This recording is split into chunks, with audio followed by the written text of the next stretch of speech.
দর্শক, আজকে আপনাদের আমরা দেখাবো ফরিদপুরের ভাঙ্গা উপজেলার ভাঙ্গা বাস স্ট্যান্ড এলাকা। ভাঙ্গা বাস স্ট্যান্ডের চিত্রটি কিন্তু একেবারেই পাল্টে গেছে, বদলে গেছে। যারা বিভিন্ন সময়ে ভাঙ্গায় এসেছেন তারা জেনে থাকবেন বা দেখলে বুঝবেন যে আসলে এই চিত্রটি একেবারেই ভাঙ্গাবাসীর কাছে নতুন। এবং ভাঙ্গায় যে হাইওয়ে থেকে থানার দিকে প্রবেশ করার আগেই যে জায়গাটা, এই জায়গাটা মূলত এখন ভাঙ্গা বাস স্ট্যান্ড। এবং এখানে দেখুন যে এখান থেকে দেশের বিভিন্ন জায়গায় কিন্তু যাওয়া যায় বাসে করে। বিশেষ করে এখান থেকে বরিশাল রুটে এবং ঢাকা এবং কুষ্টিয়া সব বিভিন্ন অঞ্চলেই কিন্তু এখান থেকে যাওয়া যায়।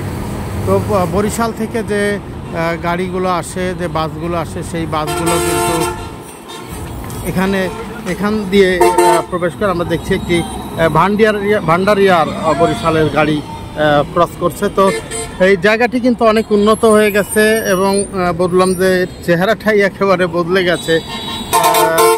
তো আমরা দেখছি মিজান পরিবহন। দর্শক, তো অনেক গাড়ি, মানে অনেক রুটের গাড়ি কিন্তু এখানে যায় এবং এখানে আসলে আপনি প্রায় সব রুটের পরিবহন পাবেন, গাড়ি পাবেন। তো এই কারণেই কিন্তু ভাঙ্গার যে চিত্র, সেই চিত্রটিও পাল্টে গেছে, অর্থনৈতিক চিত্রও পাল্টে গেছে। আমরা দেখছি যে ভাঙ্গার সেই মাদ্রাসা মসজিদ এলাকা এটি। এবং যদি দেখি যে বেশ কয়েকটি লেন তৈরি করা হয়েছে, যাতে বিভিন্ন লেনের গাড়ি স্ব লেনে থাকে, যাতে কিনা কোনো ধরনের প্রতিবন্ধকতা তৈরি না হয়। একটি লেনের গাড়ি যাতে আর একটা লেনে গাড়িকে আটকে রাখতে না পারে বা কোনো ধরনের প্রতিবন্ধকতা সৃষ্টি করতে না পারে। হ্যাঁ, তো দেখছি। এবং অপর প্রান্তে আমরা দেখছি যে বিভিন্ন বাস কাউন্টার, অর্থাৎ বিভিন্ন বাস যে এখান থেকে যাওয়া যায়, সেটা দেখলেই বুঝতে পারছেন যে এইখান থেকে কিন্তু বাসে করে বিভিন্ন জায়গায় যাওয়া যায়।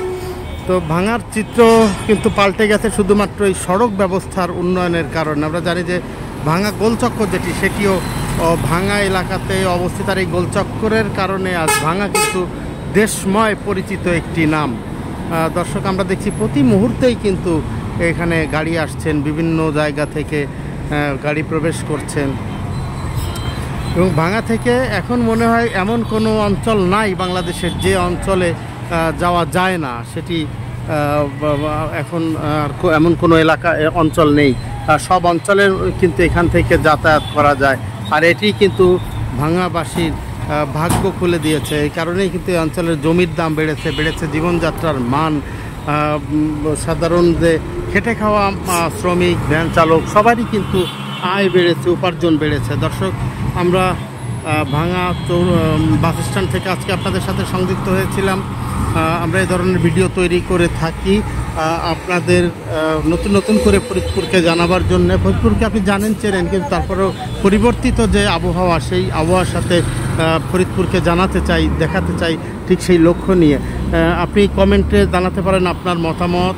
অবশ্যই কোন জায়গা থেকে দেখছেন সেটি উল্লেখ করবেন। আর আপনি যদি ভাঙ্গার মানুষ হয়ে থাকেন, তবে একবার হাত উঁচু করে বলে যান যে আপনি ভাঙ্গাবাসী। ভালো থাকবেন, সুস্থ থাকবেন। দেখা হবে নতুন কোনো ভিডিও নিয়ে। ততক্ষণ বিদায় নিচ্ছি আমি, MI টিটো।